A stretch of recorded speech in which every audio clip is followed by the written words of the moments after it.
నిత్య జీవం కొరకు దేవుడి దినమున మనము ధ్యానించుకుంటున్నాం. నిత్య జీవం కొరకు.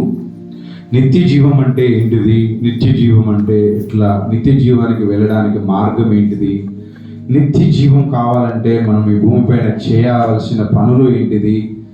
దేవుని ఎలా ప్రార్థిస్తే నిత్య జీవం, దేవుని ఎలా వెంబడిస్తే నిత్య జీవం ఉంటుంది అడుగు మనం ఆ వాక్యముని మనము ధ్యానించుకోబోతున్నాం. కాబట్టి వాక్యంను శ్రద్ధగా విని ఆ వాక్యంలో ఉన్న మర్మాలు మనము తెలుసుకుందాం. నిత్య జీవం కొరకు 36వ వచనం, 3వ అధ్యాయం 36వ వచనం. కుమారుని యందు విశ్వాసముంచువాడే నిత్య జీవం గలవాడు, కుమారునికి విధేయుడు కానివాడు జీవము చూడడు గాని దేవుని ఉగ్రత వాని మీద నిలిచి ఉండును.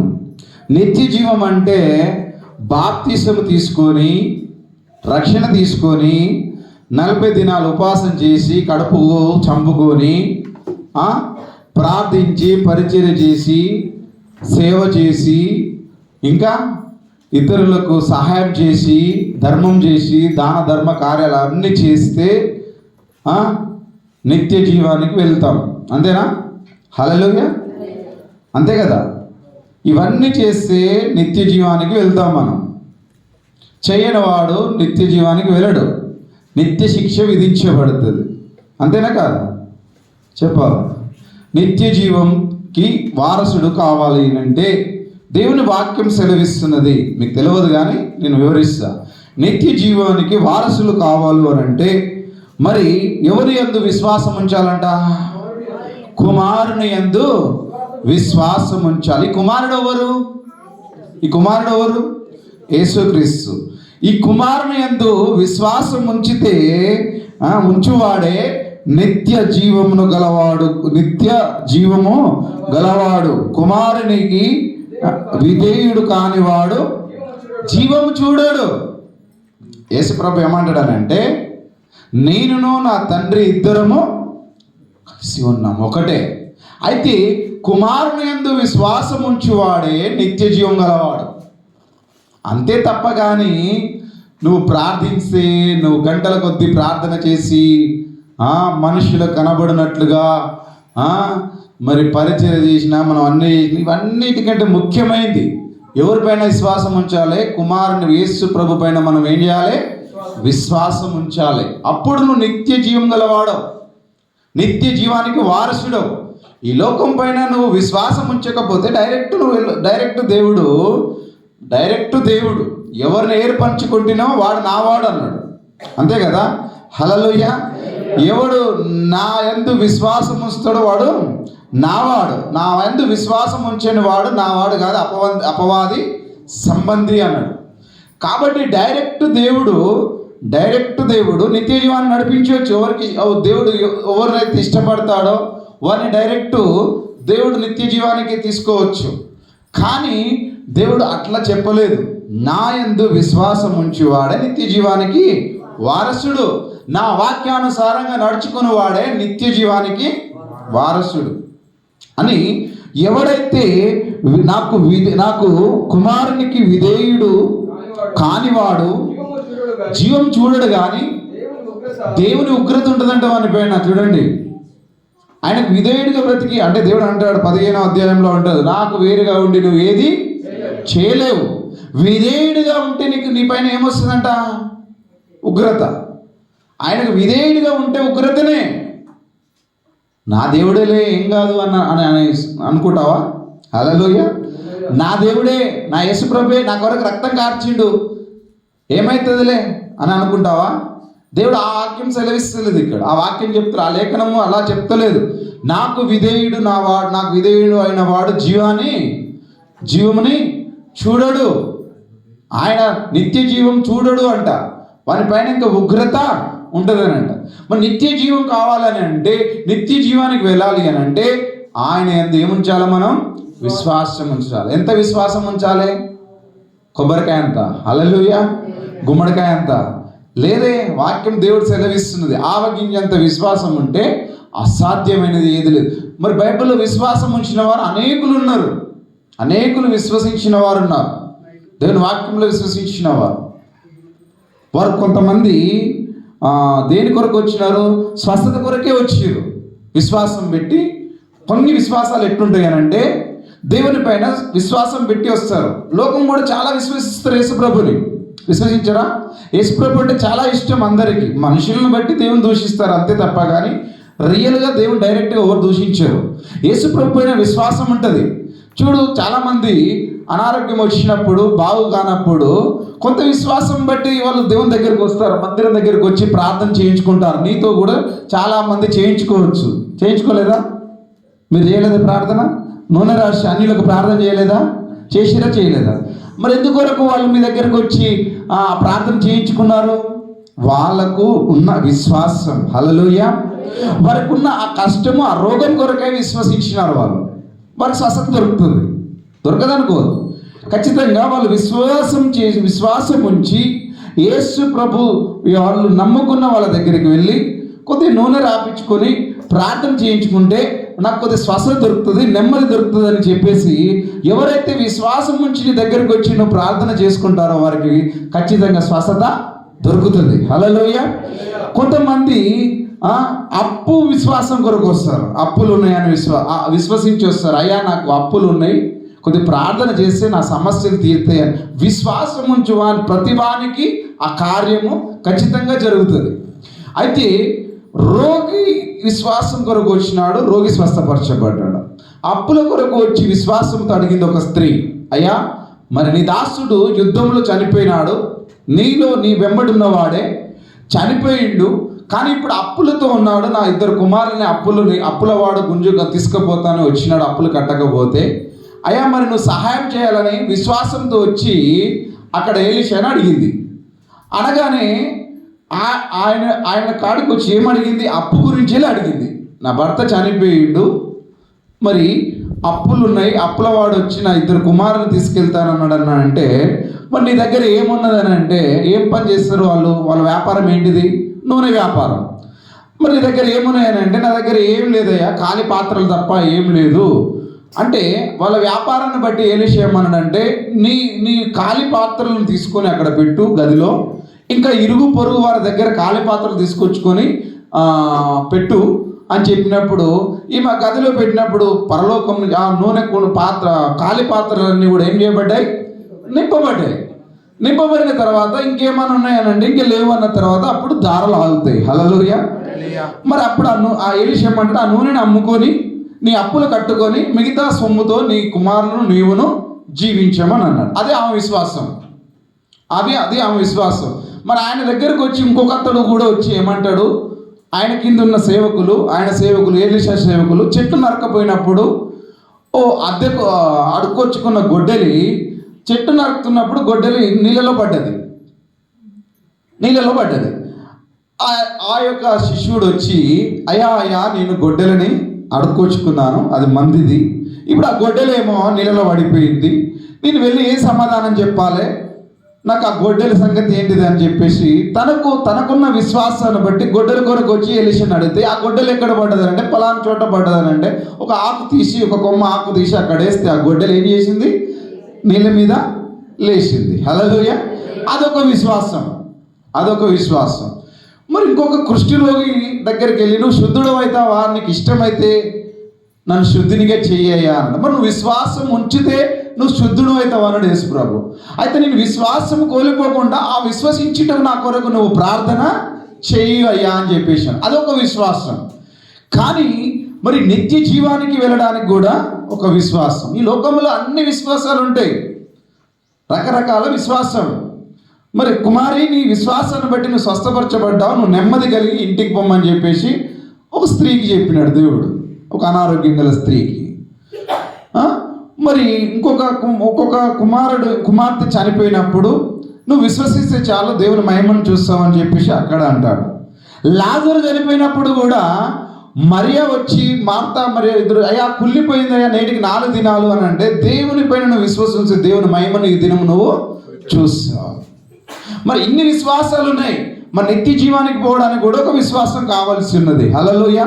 ఇవన్నీ పొందుకుంటే డైరెక్ట్ నిత్య జీవానికి వెళ్ళలేము. నిత్య జీవం పోవాలన్నా కూడా కుమారుని యందు మనం ఏముంచాలి? విశ్వాసం ఉంచాలి.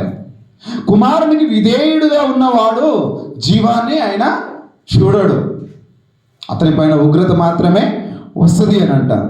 చాలా జాగ్రత్తగా ఆ మాట మీరు అండర్లైన్ చేసుకోవచ్చు. కుమారుని యందు విశ్వాసం ఉంచాలి. ఎప్పుడైతే ఆయన యందు విశ్వాసం ఉంచుతావో నువ్వు నిత్య జీవానికి నువ్వు వారసుడు అవుతావు. యోహాను సువార్త అదే 3వ అధ్యాయం 16వ వచనం చూడండి ఒకసారి. దేవుడు లోకమును ఎంతో ప్రేమించెను కాగా ఆయన తన అద్వితీయ కుమారునిగా పుట్టిన వాని యందు విశ్వాసం ఉంచు ప్రతివాడును నశింపక నిత్య జీవం పొందినట్లు ఆయనను ఏం చేసిందంటే ఆయన నిత్య జీవం పొందినట్లుగా ఆయనను అనుగ్రహించిండు దేవుడు. ఇప్పుడు చూడండి ఇక్కడ వాక్యము, దేవుడు లోకాన్ని ఎంతో ఇప్పుడు నువ్వు అనాలి లోకాన్ని ఎంతో ప్రేమించినాడు కదా. దేవుడు నన్ను ఎంతో, నా కుటుంబాన్ని, నా సంఘాన్ని ఎంతో ప్రేమించాను. హల్లెలూయా. దేవుడు నన్ను, నా కుటుంబాన్ని, నన్ను సంఘాన్ని నన్ను ఎంతో ప్రేమించాను. అయితే అక్కడ వాక్యం ఏం చెప్తుందంటే దేవుడు ఈ లోకాన్ని ఎంతో ప్రేమించిండు.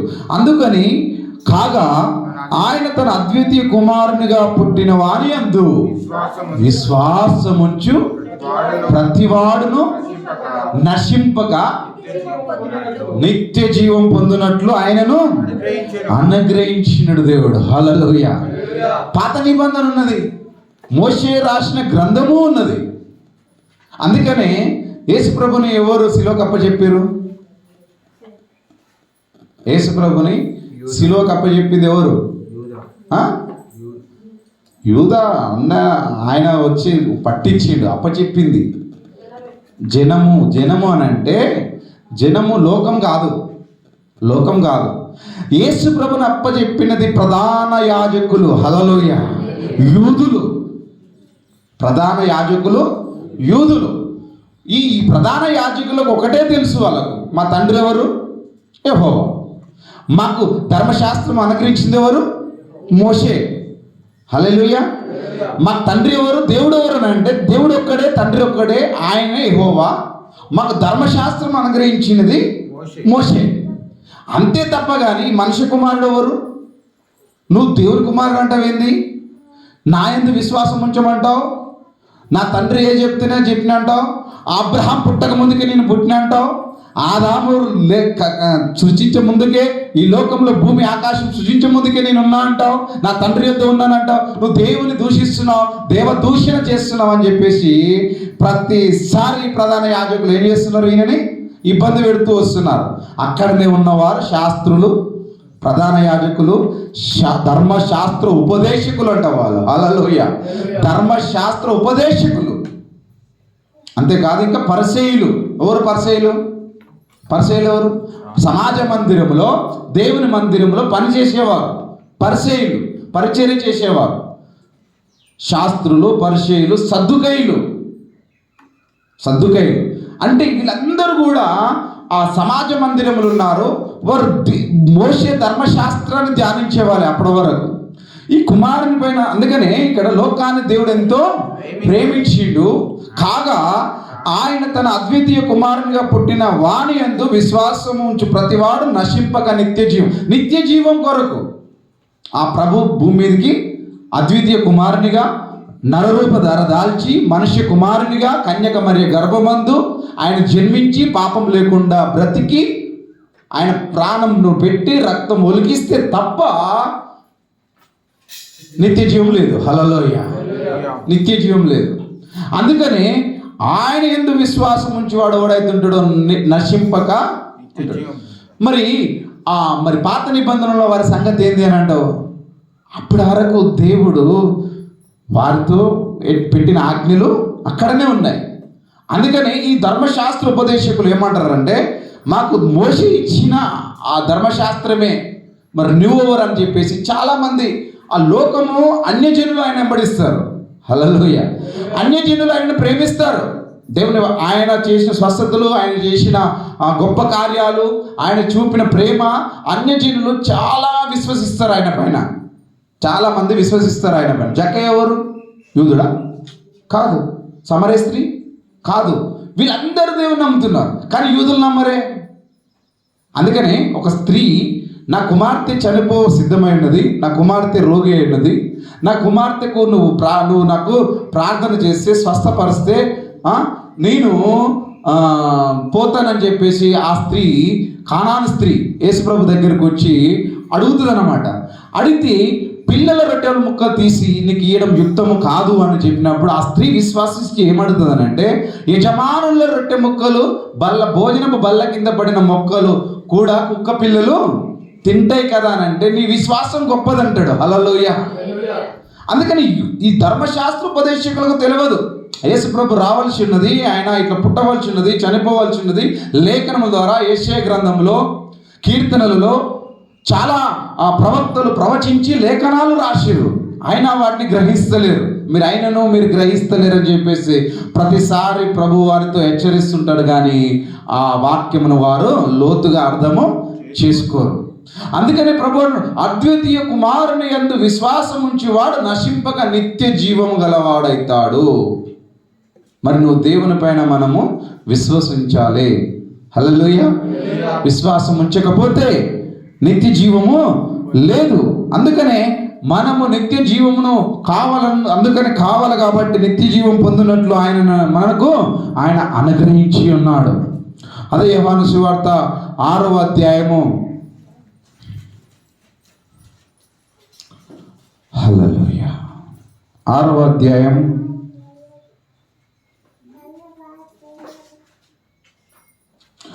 27వ వచనం.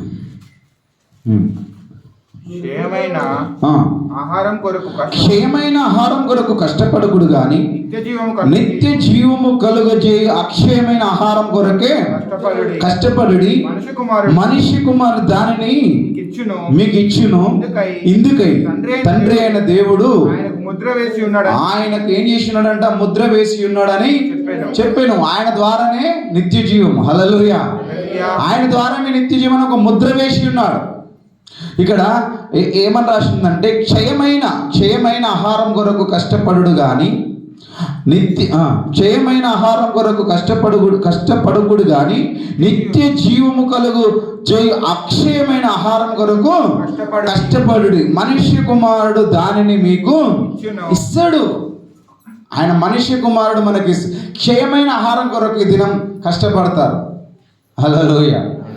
చెప్పండి, ఆదివారం కూడా పనులే, వేరే పని ఇంకేం. ఆదివారం కూడా పనులే. అది క్షయమైన ఆహారమా, నిత్య జీవమైన ఆహారమా? చెప్పండి, మీరైనా చెప్పండి గట్టిగా. క్షయమైనదా, అక్షయమైనదా? క్షయమైన ఆహారం అది. నిత్య జీవం కొరకనంట. మరి క్షయమైన ఆహారం కొరకు కష్టపడకూడదు కానీ నిత్య జీవము కలుగజేయు అక్షయమైన ఆహారం అంటే ఏంటిది? హల్లెలూయా. క్షయమైన ఆహారం ఏంటిది? శరీరకరమైన ఆహారం. పొద్దున్నే లేవాలి, టిఫినో, రొట్టె, అన్నమో, సలన్నమో, మడక పచ్చడి, పెరుగు వేసుకొని తినే శరీరాన్ని బలపరుచుకునే ఆహారం. అది శరీరాన్ని బలపరుచుకునే ఆహారం, అవునా కాదా? అది క్షయమైన ఆహారము. క్షయమైపోతుంది అది. మళ్ళీ ఎప్పుడు అడుగుతుంది? పొద్దున తిన్నాం 8 గంటలకు, మళ్ళీ ఎప్పుడు అడుగుతుంది ఆహారం? ఎన్ని గంటలకు? రమారమి 4 గంటలు, అంతకంటే ఎక్కువ లేదు. హల్లెలూయా. 4 గంటల తర్వాత మళ్ళా నీ శరీరం ఆహారం అడుగుతుంది. అది క్షయమైపోయింది, కరిగిపోయింది. అది కరిగిపోయింది ఆహారం. పొద్దున ఇచ్చిన ఆహారం శరీరానికి కరిగిపోయింది, మళ్ళీ అడుగుతుంది ఆహారం. ఒక్కొక్కరు అయితే రోజుకు 6 సార్లు తినేటోళ్ళు ఉంటారు. హల్లెలూయా. లేరా? 6 సార్లు తినే ఆహారం, తినే క్షయమైన ఆహారం తింటూనే ఉంటుంది, అరుగుతూనే ఉంటుంది. దాని కొరకు కష్టపడకూడదు కానీ నిత్య జీవం కొరకైన అక్షయమైన ఆహారం కొరకు మీరు ఎన్ని దినాలు? శరీరం కొరకు ఎన్ని దినాల కష్టపడాలి? అక్షయమైన ఆహారం కొరకు ఎన్ని దినాలు కష్టపడాలి? 1 దినం అంతా. ఇంకొక గంట, ఇంకొక 15 నిమిషాలు అయితే నా ముఖం రాళ్ళతో కొట్టేటట్టు చూస్తారు మీరు. ఇంకొక 10 నిమిషాలు గట్టిగా వాక్యం చెప్పి ఇంకా మిమ్మల్ని వదిలిపెట్టిపోతే, క్షయమైన ఆహారం కొరకు 6 దినాలు కష్టపడుతున్నావు, అక్షయమైన ఆహారం కొరకు 2.5 గంటలు. హల్లెలూయా. అది నీ నిత్య జీవాన్ని నడిపిస్తుంది. దేవునికి స్తోత్రం. హల్లెలూయా. అక్షయమైన ఆహారము నిత్య జీవం నడపడానికి 2.5 గంటలే, రోజుకు 2.5 గంటలు. అంటే ఆదివారం వస్తే 2.5 గంటలు, ఇంట్లో ఉంటే 1 గంట, మొత్తం 24 గంటల్లో ఒక మొత్తం టోటల్ చేయి. నీకు వీలైనప్పుడు 10 నిమిషాలు ప్రార్థన చేసినావు, రాసుకోవాలి. ఇప్పుడు 10 నిమిషాలు. నీకు వీలైనప్పుడు ఒక 3 అధ్యాయాలు చదివినావు, ఎంత? ఒక 20 నిమిషాలు. మళ్ళీ ఒక వీలైనప్పుడు మళ్ళీ ప్రార్థన చేసినావు, అదొక 10 నిమిషాలు. అంతా కలిపితే, పొద్దంతా కలిపితే మనకి ఎంత సమయం? అది ఎంత చెప్పండి? మీరు మీకు ఎంత చేస్తున్నాను? మీకు మీ ప్రార్థన, మీ వ్యక్తిగత జీవితం మీకు తెలియదా? చెప్పండి. గంటనా? అర్ధగంట? 20 నిమిషాలు? అరే ఏందిరా? హల్లెలూయా. ఎంతసేపు చేస్తారు మీరు ప్రార్థన? అంటే ప్రార్థన చేసుకుంటలేరా? మరి ఎంత చెప్పండి? దేవుడు 10 నిమిషాలు చెప్పండి, అరగంట చెప్పురి, గంట చెప్పురి, 2 గంటలు చెప్పురి, అయితే చేసుకుంటలేమని చెప్పురి. దాన్ని బట్టన్నా మనం ఇప్పుడు పురికొల్పుకుందాం. అక్షయమైన ఆహారం కొరకు కష్టపడుడే. హల్లెలూయా. అక్షయమైన ఆహారం కొరకు. ఈరోజు ఫోన్ చూడమంటే ప్రపంచం అంతా ఫోన్ అయింది. ప్రపంచం అంతా ఫోన్ అయింది. ఇక దాన్ని చెప్పేవాళ్ళు బుద్ధి ఉన్న వాళ్ళే. అంటే నువ్వు చూసేంతసేపు చూసి తర్వాత నీవు ప్రార్థన చేసుకోవచ్చు, వాక్యం చదువుకోవచ్చు, నీ చేతిలో ఉంటుంది అది. కానీ గంటల కొద్దిగా, 2 గంటలు 3 గంటల కొద్దిగా ఫోన్లో అయితే చూస్తున్నాం మనం. కానీ దానికంటే విలువైనది కూడా దేవుని సమయం ఇచ్చి, ఆ సమయం దేవుని కూడా ఇస్తే కష్టపడాలి. హల్లెలూయా. కష్టపడాలి. దేవునికి దేవుని నిత్య జీవం కొరకు, క్షయమైన ఆహారం కొరకు నువ్వు ఎంత దూరమైనా పరిగెత్తుతావు, ఎంత సమయమైనా పరిగెత్తుతావు, ఎంత దూరమైనా వెళ్తావు. కానీ అక్షయమైన ఆహారం కొరకు, అంటే దేవుని వాక్యం కొరకు మందిరమునకు రావాలంటే బద్ధకం. బద్ధకం. ఇది రియల్. నేను చెప్తున్నా కదా, బద్ధకం ఇది. నిత్య జీవాన్ని నడపదు ఈ బ్రతుకు. మన బ్రతుకు నిత్య జీవానికి నడపదు మన బ్రతుకు. మనుషులను బట్టి దేవుని నమ్మడం, మనుషులను బట్టి దేవుని మొక్కడం కాదు.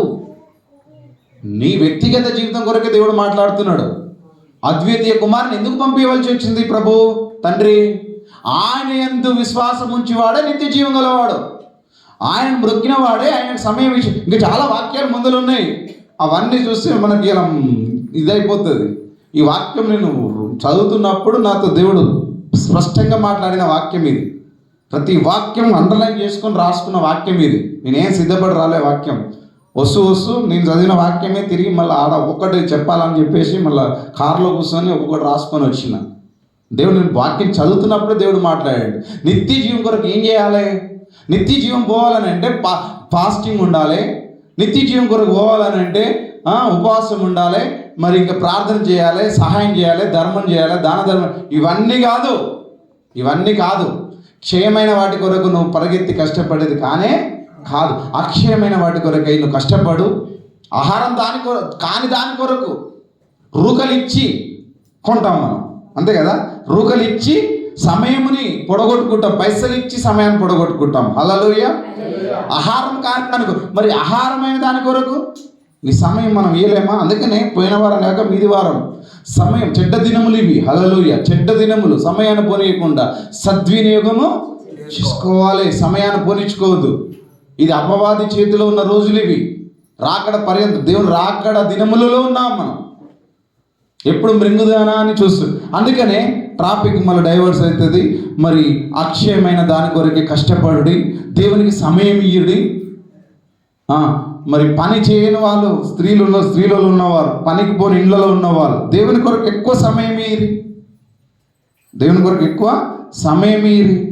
ముసలోళ్ళు ఉన్నారు, కూళ్ళకు పోతలేరు కదా. మీ జీవితం అంతా చేసిన ప్రార్థన కంటే ముఖ్యం ఇప్పుడు మీరు చేసే ప్రార్థన చాలా ముఖ్యం. మీ కొరకు, మీ పిల్లల కొరకు, పిల్లల సంతానం కొరకు, అందరి కొరకు విజ్ఞాపన చేయండి.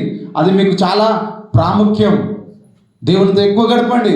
ఆ యొక్క ఆత్మను బలపరిచే వాక్యం ఆహారం పైన, అంటే నువ్వు ఆ వాక్యం చదువుతుంటే దేవుడు అంటాడు. అందుకనే మనిషి రొట్టె వలన జీవించడు కానీ దేవుని నోట నుండి వచ్చే ప్రతి మాట వలన. హల్లెలూయా. దేవుని నోట నుంచి వచ్చే మాటను బట్టి నీకు ఆకలి దప్పులు కూడా ఉండవు. ఉంటాయా? ఆకలి దప్పులు ఉండవు. అందుకని యేసు ప్రభు బాప్తిసం పొందుకున్న తర్వాత బాప్తిసం తీసుకోగానే అరణ్యం కొనిపోబడ్డాడు. లోతైన మర్మం అది, లోతైన మర్మం. బాప్తిసం తీసుకోగానే ఆయన అరణ్యానికి కొనిపోబడ్డాడు శోధింపబడడానికి. అందుకని ప్రభువుని నమ్మగానే మనుషులకు వచ్చే కష్టం ఏంటంటే బాప్తిసం తీసుకోవాలి, మరుక్షణం కష్టం వస్తుంది. ఎన్ని దినాలు? 40 దినాలు శోధించబడ్డాడు యేసు ప్రభు. ఎన్ని దినాలు? 40 దినాలు. మరి ఆ శోధన పిమ్మట దేవుడు గొప్ప సేవ చేసిండు కదా. హల్లెలూయా. గొప్ప అద్భుతాలు చేసిండు. అంటే నువ్వు రక్షణ తీసుకున్న కొన్ని దినాల తర్వాత నువ్వు శోధింపబడిన పిమ్మట నువ్వు సువర్ణంగా మారుతావు. నీ ద్వారా అనేక అద్భుతాలు జరుగుతాయి దేవుని పైన విశ్వాసం. అప్పుడు నువ్వు ఆకలిగా ఉంటున్నావు కదా, రాళ్ళని రొట్టెగా నువ్వు దేవుని కుమారుడు అయితే అంటాడు అపవాది. ఇప్పుడు నేనేమంటాడు తెలుసా? నువ్వు యేసు ప్రభుని నమ్ముకున్నావు కదా, నీకు అంత విశ్వాసం ఉందా? నీవు ఆ దేవుని వాక్యం సెలవిస్తుంది. అపవాది బైబుల్ ఆదికాండం నుంచి ప్రకటన వరకు A to Z చెప్పేస్తాడు వాడు. అలా ప్రతి వచనం తెలుసు వాడికి. అందుకనే నువ్వు ఆకలి ఉంటే నీవు ఈ రాళ్ళని రొట్టెగా మార్చుకొని తినంటాడు. అంటే అందుకని యేసు ప్రభు ఏం చెప్తాడు? లేఖనం చెప్తలేదా? మనిషి రొట్టె వలన బ్రతకడు కానీ దేవుని నోట నుండి వచ్చి ప్రతి మాట వలన జీవించును అని చెప్పినప్పుడు అవునయ్యా నేను ఏమను వదిలిపెడతాడు. అప్పుడు అట్లా మరి నిన్ను కూడా శోధిస్తుంటాడు అపవాది.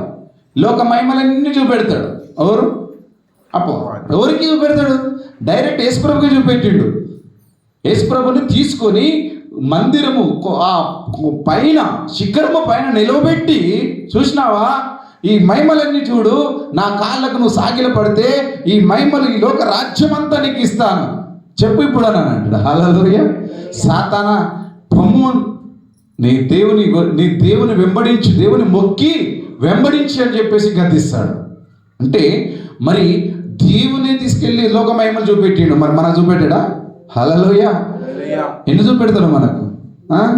కొత్తగా వచ్చిన ఫోన్లను చూపెడతాడు, కొత్త రకంగా వచ్చిన ఇప్పుడే విడుదలైన ఫోన్లు, కొత్తగా వచ్చిన శారీస్, కొత్త డిజైన్గా వచ్చిన బంగారము, కొత్త డిజైన్గా వచ్చిన కార్లు, ఈ లోక మహిమలన్నీ కూడా చూపెడుతుంది అపవాది. కానీ అక్షయమైన దాని దగ్గరికి పోనీయదు అది. హల్లెలూయా. అక్షయమైన దాని దగ్గరికి అసలు నిన్ను నడవనీయదు, నడిపియదు. కాబట్టి నువ్వు కష్టపడి నువ్వు దేవునికి ఇచ్చే సమయం నువ్వు దేవునికి వృధా చేయకుండా, సమయాన్ని పోనీయకుండా సద్వినియోగం చేసుకుని దేవుని నువ్వు వెంబడించు. యోహాను సువార్త 8వ అధ్యాయము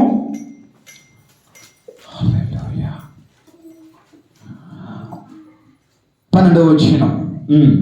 మరలా యేసు నేను లోకమునకు వెలుగును, నన్ను వెంబడించువాడు చీకటిలో నడవక జీవపు వెలుగు కలిగి ఉండునని వారితో చెప్పాను. నేను ఈ లోకానికి వెలుగు.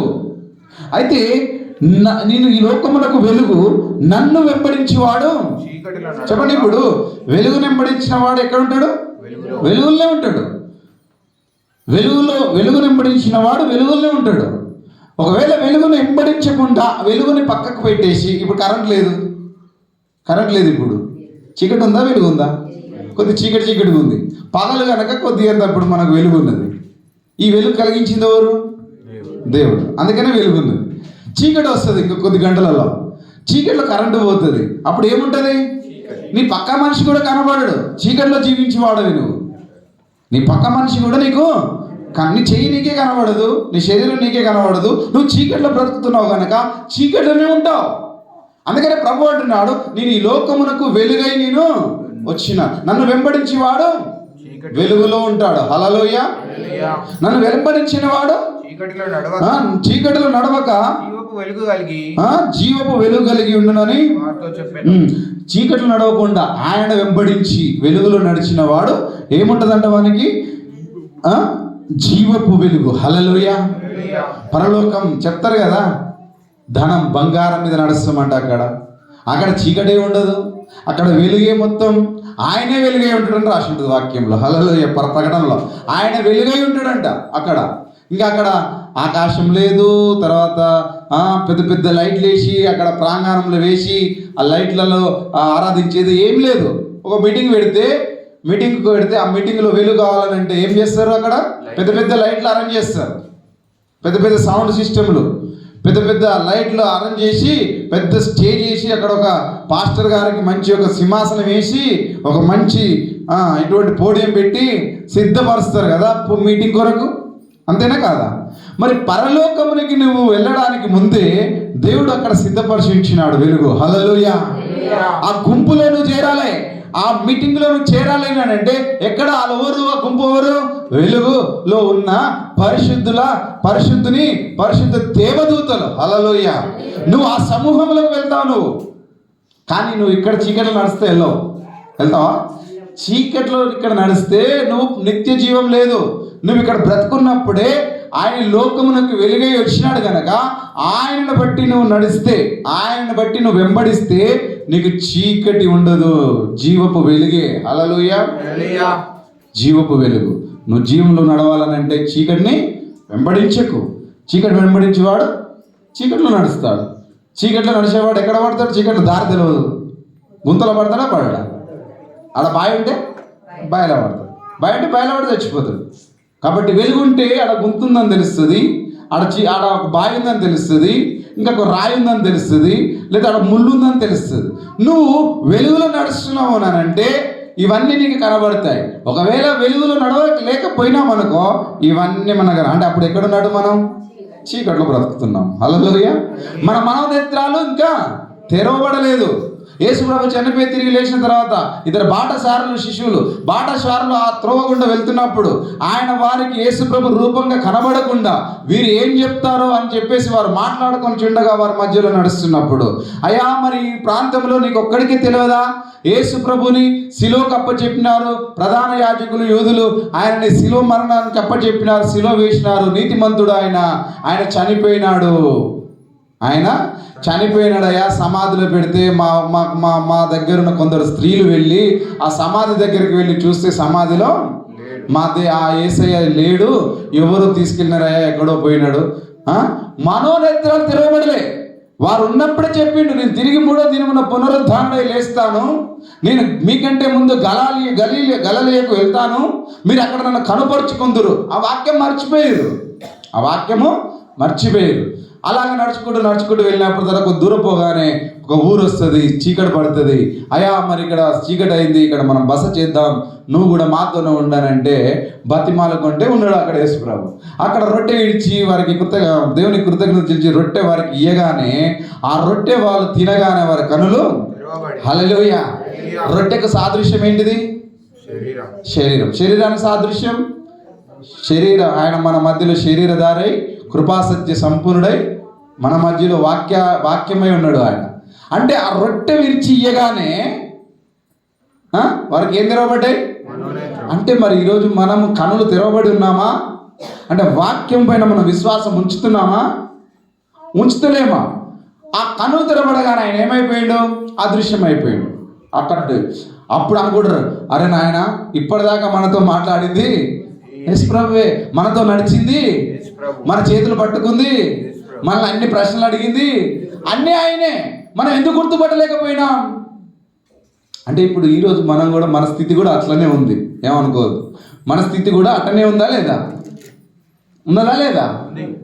వాక్యము తెలుసు, యేసుప్రభు తెలుసు, యేసుప్రభు చేసిన అద్భుతం తెలుసు, ఆయన దగ్గర నుంచి పొందుకున్న మేలు తెలుసు, అన్నీ తెలుసు. కానీ చీకటిని వెంబడించక తిరిగి మళ్ళీ వెలుగులోనే వెలుగుని వెంబడించకుండా మళ్ళీ తిరిగి చీకటిలోనే అన్నీ మరుపు. ఏమవుతుందిలే నేనేదో వెళ్తాను పరలోకం చేరుకుంటాను అనే నీకు ఒక ఉంటే అక్కడ నీకు ఏదో ఒక మూలకు ఉండదనేది ఏం లేదు. మనకు ఎవరు ప్రార్థన బట్టు, నీ ప్రార్థన బట్టు, ఇంకోళ్ళ ప్రార్థన బట్టు ఏదో తన్నంగా కొట్టంగా పెద్ద కాపర్ అన్నట్టు గుద్దుకోంగా పోయి ఏడో మూలలో పడతాం. కానీ అక్కడ మరి కిరీటం దొరకదు కదా. హల్లెలూయా. మంచి స్థానం. ఎక్కడైనా కూడా మనం కూర్చోవాలన్నా, ఒక ఫంక్షన్ పోవాలంటే ఎక్కడ కూర్చోవాలని ఉంటాం? మనం ఆశపడతాం. ఎక్కడ?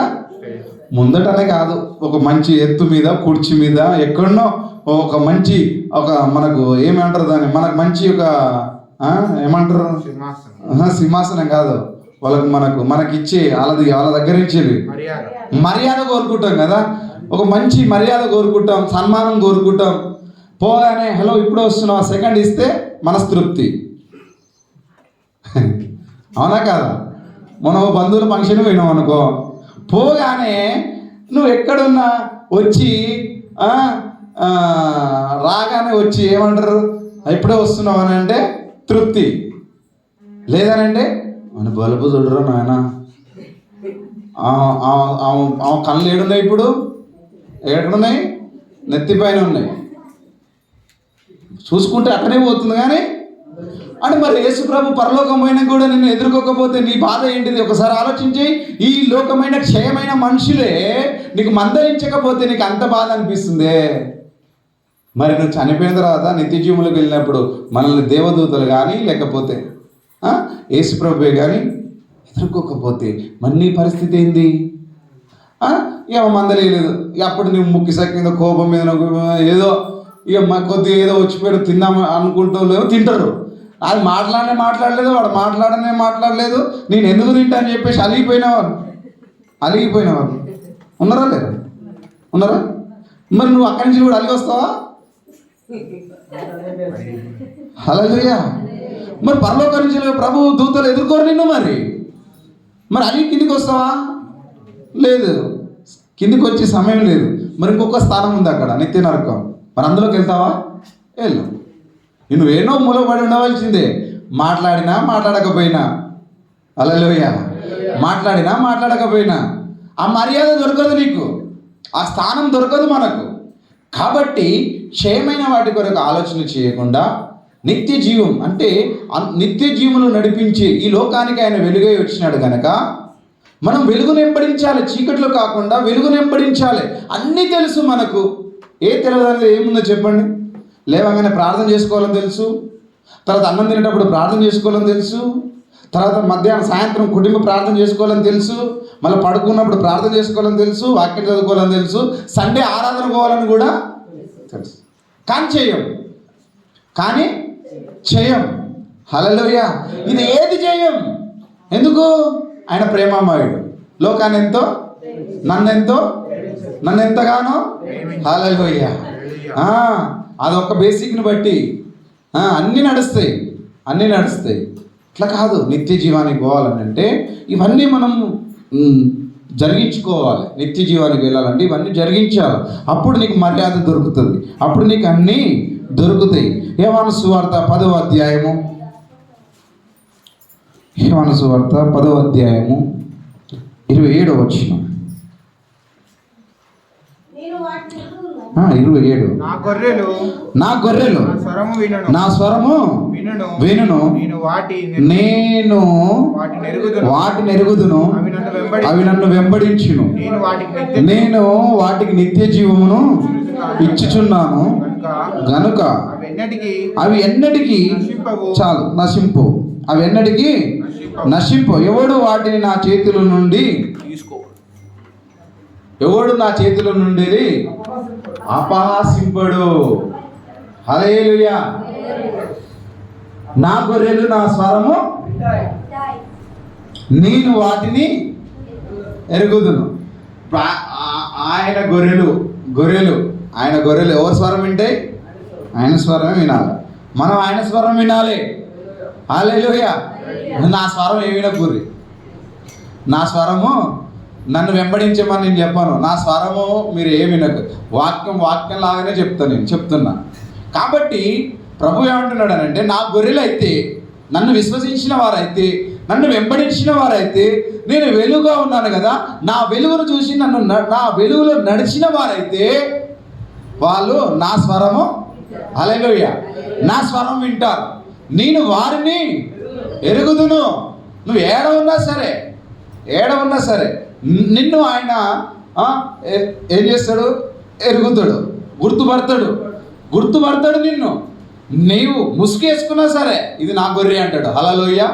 నా విశ్వాసి అంటాడు దేవుడు. నువ్వు ఎక్కడున్నా నా గొర్రెలు నా స్వరము వింటాయి. ఆయన రాకడ సమయంలో కడబూర స్వరం వినగలే విశ్వాసం నీకు ఉండాలి. ఉన్నదా? చెప్పండి. ఉన్నదా? ఉంటే నీకు ఒక పరీక్ష, ఒక రాత్రి అంతా ఆన్లైన్ ప్రేయర్ చేయాలి మనం, కంటి మీద కొనుక్కు లేకుండా. చేయగలుగుతామా చెప్పండి? రాత్రి అంతా ఆన్లైన్ ప్రేయర్. ఈ కానించి మనకు పరీక్ష, ఆయన వెంబడించి, ఆయన వెలుగైతే, ఆయన వెలుగులో నడిచిన వారం అయితే ఇక నుంచి వెళ్ళి మనం రాత్రి అంతా కూడా ఆన్లైన్ ప్రేయర్ చేయాలి. చేయలేము. చేస్తారా? ఆయన స్వరం వినాలి. మరి ఏ టైం ఎప్పుడు ఉంటుందో కదా, వస్తాడో యేసు ప్రభు. మరి ఆలస్యమైన బుద్ధి లేని కన్యకలు ఆలస్యమైందని చెప్పేసి మొద్దు నిద్రపోయారు. కానీ దేవుడు రానే వచ్చిండు, పెళ్లి కుమారుడు రానే వచ్చిండు, స్వరం వినబడ్డది. 5 కన్యకలు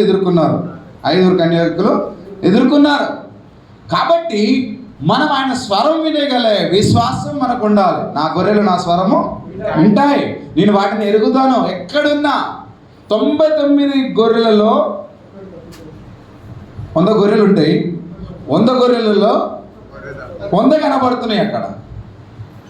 మరొక విశ్వాసి కనబడతలేడు మందిరంలో. 100 కనబడుతున్నాయి కానీ ఒక విశ్వాసి కనబడతలేడు. మరి ప్రభు గుర్తుపడ్డా? ఈ లోక సహితమైన కాపరి గుర్తుపట్టాడేమో కానీ పరలోక సంబంధమైన కాపరి 100 గొర్రెలో ఒక గొర్రె లేదు, కానీ 100 సంఖ్య కనబడుతుంది, కానీ ఒక గొర్రె, ఒక విశ్వాసి లేదు. ఒక విశ్వాసి ప్రభు గుర్తుపట్టాడు. ఆ 100ది ఏంటిది? కుక్కపిల్ల. హల్లెలూయా. ఆ 100ది కుక్కపిల్ల కావచ్చు. కానీ ప్రభువు 99 విడిచిపెట్టి తప్పిపోయిన గొర్రె కొరకు, తప్పిపోయిన విశ్వాసి కొరకు వెళ్ళి వెతకడానికి వెళ్తాడు. అది దొరికినప్పుడు ఆయన మురుస్తాడు, ఆయన సంతోషిస్తాడు, ఆయన ఆనందిస్తాడు. ఆయన ఇదిగో తప్పిపోయిన నా యొక్క విశ్వాసి, నా కుమారుడు నా దగ్గరికి వచ్చినాడని చెప్పేసి ప్రశస్తమైన వస్త్రములు తొడిగించి, స్నానం చేపించి, ఉంగరం పెట్టి, విందు చేసి సంతోషించినాడు జనులతో. హల్లెలూయా. ఈ లోకంలో నువ్వు తప్పిపోతే, దేవుని మార్గం తప్పిపోతే దేవుడు దుఃఖపడతాడే కానీ ఆయనకు విధేయుడు, నిత్య జీవానికి పాత్రుడు కాదు. ఆయనకు విధేయుడైన వారిపైన ఏముంచుతాడంట? ఉగ్రత ఉంచుతాడు. హల్లెలూయా. తండ్రి చిన్న కుమారునికి ఆస్తి పంచిచ్చాడు. ఈ వాక్యం అందరికీ తెలుసు. తండ్రి 2 అన్నదమ్ములకు అందులో చిన్న కుమారునికి ఆస్తి పంచిస్తే చిన్న కుమారుడు ఆస్తిని తీసుకొని ఎక్కడికి వెళ్ళాడు? మంచి ఎంజాయ్ చేసిండు, చెడ్డ స్నేహం చేసిండు, అంతా చేసి లోకమంతా తిరిగి. అది పోనీకి ఆపనికి దేవునికి, తండ్రికి అధికారం ఉంది కదా. నీకేంట్రా ఇచ్చేదని చెప్పేసి కట్టె పడుకో, 4 కొడు తానే పడుకోడు, లేదంటే పోతుంటే పోరా నీకేంద్ర ఆస్తి ఇచ్చేదని చెప్పొచ్చు. కానీ తండ్రి దగ్గర నుంచి ఆస్తి తీసుకోపోయిన కొడుకు మీద దేవుడు ఏముంచిండు? ఉగ్రత ఉంచిండు. హల్లెలూయా. ఉగ్రత. బాగుపడింది ఏం లేదు, అన్ని పోయినాయి. ఆఖరికి పందులు తినే పొట్టతో సైతం తినాలని ఆశపడి పందులు పడుకునే స్థలంలో ఉండి మురికితో వాసనతో, నా తండ్రి ఇంటి అనేక పనివారు ఉన్నారు, అక్కడ నాకు కొంత ఆహారం దొరికినా చాలు, నేను పరలోకానికి నేను పాత్రుడిని కాదు అని చెప్పేసి నేను చెప్పుకుంటా. నా తండ్రి దగ్గరికి వెళ్ళి నేను చెప్పుకుంటా, నీ ఇంటిలోకి నేను రావడానికి పాత్రుడిని కాదు అని చెప్పేసి నా తప్పు ఒప్పుకుంటా అని చెప్పేసి తండ్రి దగ్గరికి తిరిగి వస్తున్నప్పుడు దూరం ఉండగానే తండ్రి ఏం చేసిండు? పరిగెత్తుకొని పోయి మెడ మీద పడి ముద్దు పెట్టుకున్నాడు. హల్లెలూయా. అది కదా తప్పిపోయిన కుమారుడు దొరికినప్పుడు, తప్పిపోయిన విశ్వాసి దొరికినప్పుడు ఆనందించేది తండ్రి. తండ్రా వచ్చిండని చెప్పేసి ఆస్తి అంతా ఎక్కడ పోయిందని అడిగిండా? నీకు పంచిచ్చిన ఆస్తి ఎక్కడ పోయిందని అడిగిండా? అడగలే. నీకు ఇచ్చిన ధనం ఏమైందని అడిగిండా? అడగలే. నీకు ఇచ్చిన వస్త్రాలు ఏమైనా అడిగిండా? అడగలే. సమస్తమును తండ్రి దగ్గర నుంచి తీసుకొని పోయిండు. పోయేటప్పుడు ఆస్తిపరుడుగా పోయిండు, తిరిగి దేశ దిమ్మరిగా వచ్చిండు. హల్లెలూయా. తిరిగి దేశ దిమ్మరిగా వచ్చిండు, మురికితో వచ్చిండు, వాసనతో వచ్చిండు, అన్ని పొడగొట్టుకొని వచ్చిండు. ఆయన తండ్రి అవన్నీ అడిగిండా? ఏది అడగలే. వచ్చిడితోనే ముద్దు పెట్టుకున్నాడు, వెళ్ళిండు, తీసుకొని పొండరానికి స్నానం చేపించమని చెప్పిండు, ప్రశస్త్రమైన వస్త్రాలు తొలగించమన్నాడు, ఉంగరం వేసిండు, గొలుసు వేసిండు, కిరీటం పెట్టిండు, మంచి పెయ్యం తెచ్చిండు, కొవ్వు గల ఎద్దును తెచ్చి వధించి మంచి విందు చేసిండు. పెద్ద కుమారుడు వచ్చి, ఇన్ని దినాలు నీ దగ్గరే ఉన్నాను కదా, మరి తప్పిపోయినాడు రాగానే అంత సంతోషిస్తున్నావు, నువ్వు అంత విందు చేస్తున్నావు, ఇన్ని దినాలు నీ దగ్గర ఉన్నా, కనీసం ఒక్కరోజన్నా నా కొరకు నువ్వేమన్నా మేకను కోసినావా? నా నిమిత్తం సంఘానికి ఏమైనా మేకను కోసిన, ఏమైనా వడ్డించి భోజనం పెట్టినావా అని నువ్వు అడగొచ్చు. నువ్వు అడగొచ్చు. కానీ తప్పిపోయిన కుమారుడు మన దగ్గరికి వచ్చినాడు, ఎంత సంతోషించినాం. వాడు కూర్చున్నాడు. హల్లెలూయా. అంతే కదా సంతోషం. అంతకంటే ఇంకా సంతోషం ఏమున్నది? ఆ కుమారుని కొరకు కన్నీరు ఇచ్చి ప్రార్థన చేసినాం. అందరం ఉపవాస ప్రార్థన చేసినప్పుడు ప్రార్థన చేసిన ప్రత్యేకమైన పేరు పెట్టి ప్రార్థన చేసి ఒకరికొరకు దేవుడు ప్రార్థన ఆలకించి పట్టుకొని వచ్చి తీసుకొచ్చి మందిరాలు కూర్చోబెట్టిండంటే ఈరోజు దేవునికి ఎంత మహిమ, ఆయన ఎంతో సంతోషిస్తున్నాడు. కాబట్టి నా గొర్రెలు నా స్వరము నేను వాటిని ఎరుగుదును, అంతేకాదు ఇంకా నేను అవి నన్ను చూడు. నువ్వు ఆయన బిడ్డవు అయితే నువ్వు ఆయన వెంబడించాలి, అపవాది బిడ్డ అయితే నువ్వు వెంబడించవు. అపవాది బిడ్డ అయితే వెంబడించి, ఆయన బిడ్డ అయితే ఆయన వెంబడి, నేను వాటిని నిత్య జీవమునిచ్చుచున్నాను గనుక అవి ఎన్నటికీ ఆయన వెంబడించిన వారు నశింపరు. పేతురు, యోహాను, యాకోబు శిష్యులందరూ ఒకడు వచ్చి ఆయన దగ్గరికి వచ్చినప్పుడు నిత్య జీవం పోవడానికి నేను ఏం చేయాలా అని అడుగుతాడు. పరలోకంలో పోవాలంటే నేను ఏం చేయాలని అంటే, ఆజ్ఞలు తెలవయా, నీ పూర్ణ హృదయంతో నీవు దేవుని సన్మానించాలి, ప్రార్థించాలి, అన్నీ చేయాలి, మందిరానికి పోవాలి, ఉపవాసం అన్నీ చేయాలి. నీ చిన్నతనం నుంచి ఇలా చేస్తున్నాయా, అన్నీ చేస్తున్నా నేను అని చెప్పిండు. అయితే నీ దగ్గర ఉన్న ఆస్తిని నమ్ముకొని బీదలకు పంచిపెట్టి నన్ను నీవు వెంబడించు. అయితే ఆ మిక్కిలి ధనవంతుడు కనుక వాడు వెళ్ళిపోయిన తర్వాత ఆ మాట వీళ్ళు వింటారు శిష్యులు. విన్న తర్వాత పేతురు, సిమోనైన పేతురు, యాకోబు, యోహానులు బాగా ఆలోచించేయండి. అయితే వినండి, వీళ్ళు వచ్చి యేసుప్రభు దగ్గర అడుగుతున్నారు, అయ్యా మరి అతడు అన్నీ చేసిండు, మరి అతన్ని నన్ను వెంబడించమని అన్నావు కదా, ఆస్తులు అమ్మి బీదలకు ఇచ్చి నన్ను వెంబడించు అని అన్నావు.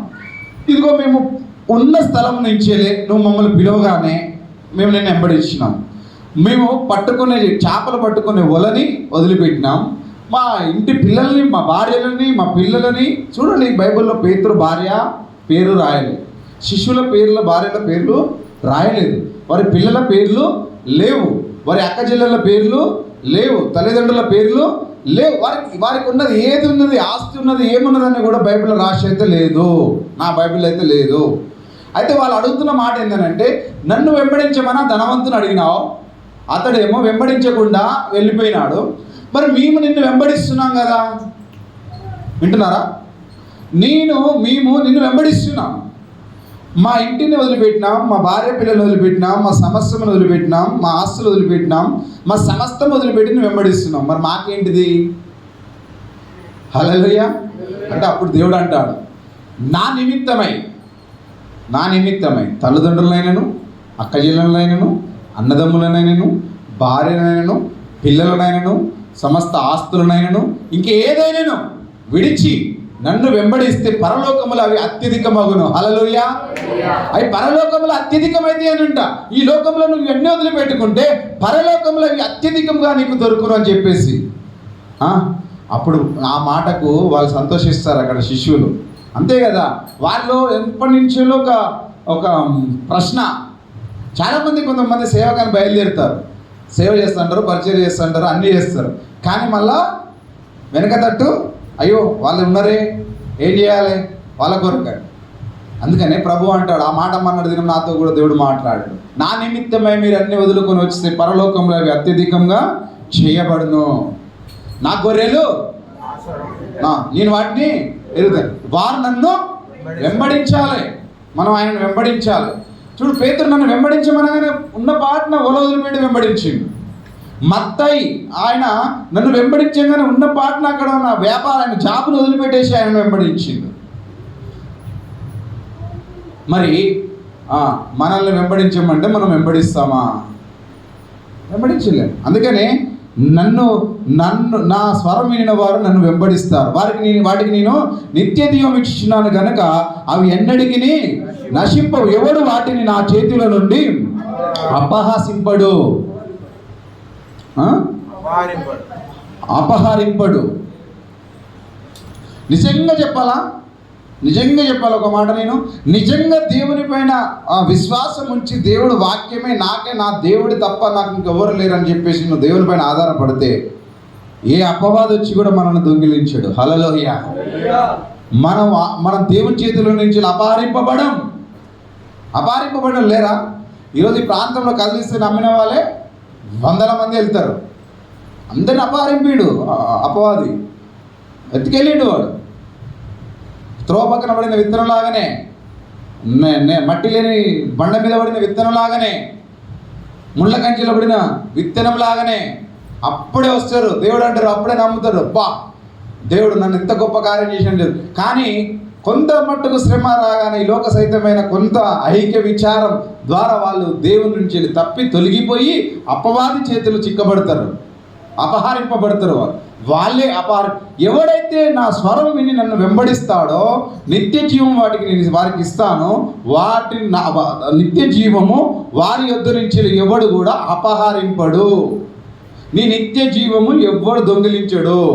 నువ్వు నిజంగా దేవుడు వెలుగై ఉన్నాడని చెప్పేసి ఆయన వెంబడిస్తే, నువ్వు విశ్వసిస్తే, దేవుని కుమారుని యందు నువ్వు విశ్వాసం ఉంచితే, అద్వితీయ కుమారుని పైన నువ్వు విశ్వాసం ఉంచితే నీ నిత్య జీవాన్ని ఎవడు అపహరింపడు. హల్లెలూయా. నీకు మంచి మర్యాద రాగానే, తండ్రిని చేరుకోగానే మంచి విందు, మంచి ప్రశస్తమైన వస్త్రములు అంటే ఏంటిది? రక్షణ వస్త్రం. చూడండి, ఒక మాట చెప్తా, నేను అది ఇంకొక రోజు చెప్తా వాక్యం. ఇప్పుడు చెప్పి నేను ముందుకు వెళ్తా. పెళ్ళి విందు ఏర్పాటు చేయబడింది.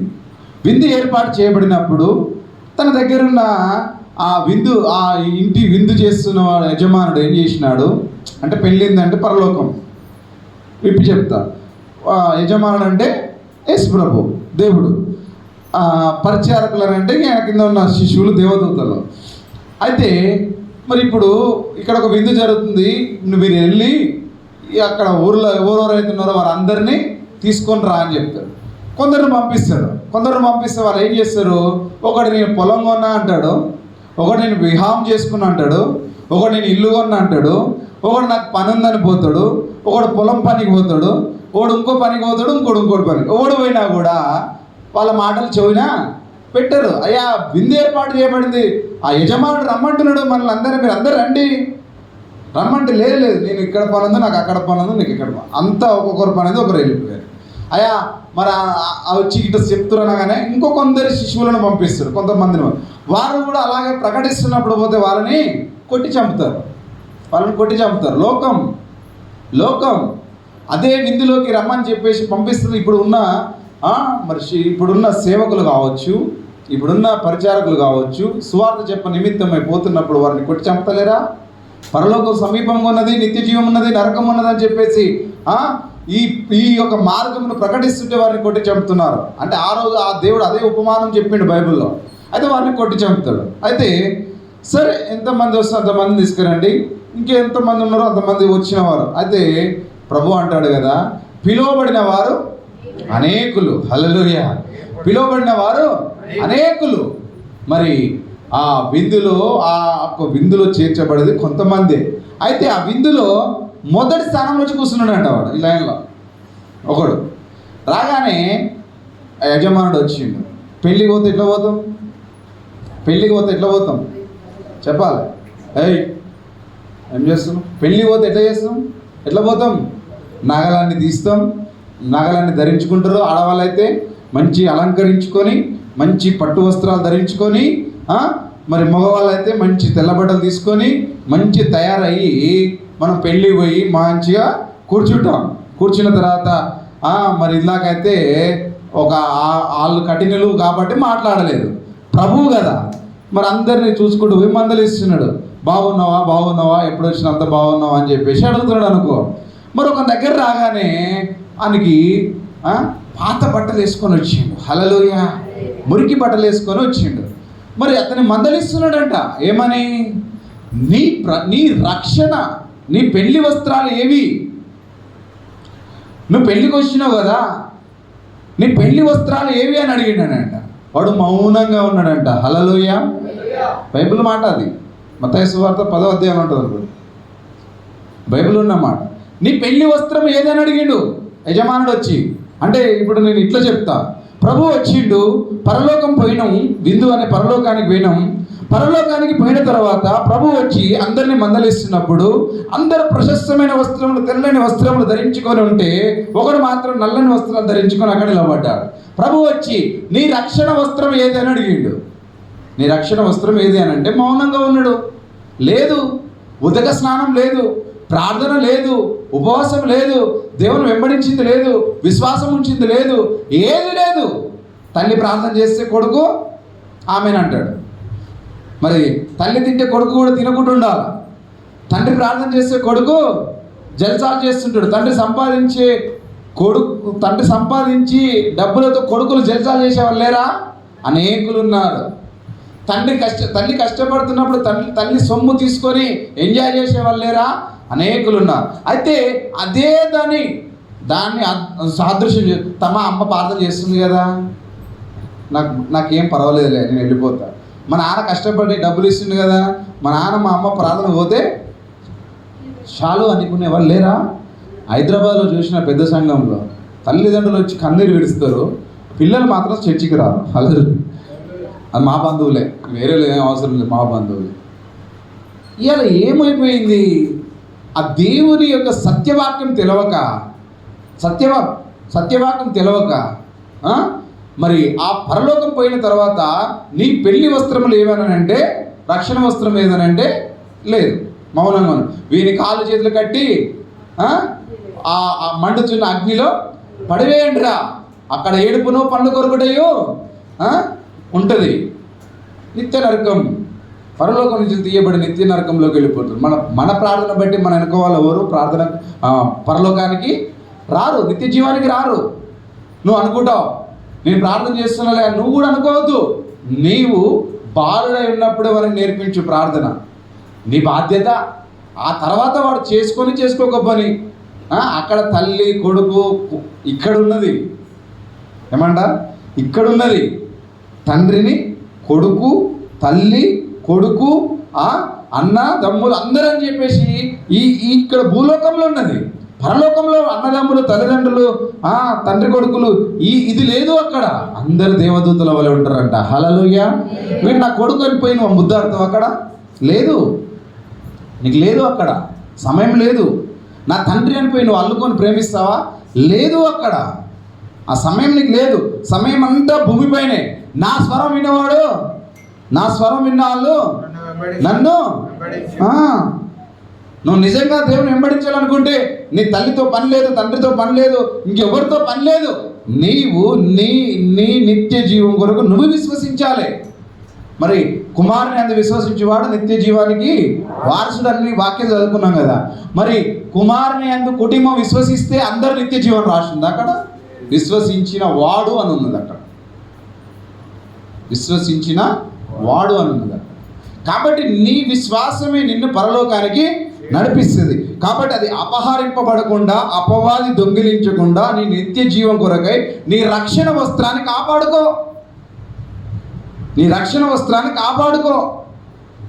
ఒక మంచి బట్టలు కొనుక్కుంటూ పట్టు చీర కొన్నారు అనుకో, ఆడవాళ్ళకు ఎంత చీర కొంటావు? 20,000 చీర కూడా కొంటారా కొనరా? పెళ్ళికి మామూలు కొనాలన్న కూడా 1000-1500. ఒక మంచి మీడియం దానికి వచ్చినప్పుడు 10,000 అనుకో. ఈ 10,000 పెట్టిన చీరని ఏం చేస్తారు? మీరు ఏం చేస్తారు? కట్టుకున్న తర్వాత తీసిన తర్వాత ఎడ పెడతారు? భద్రంగా. హల్లెలూయా.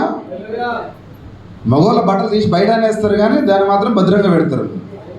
పెట్టరా?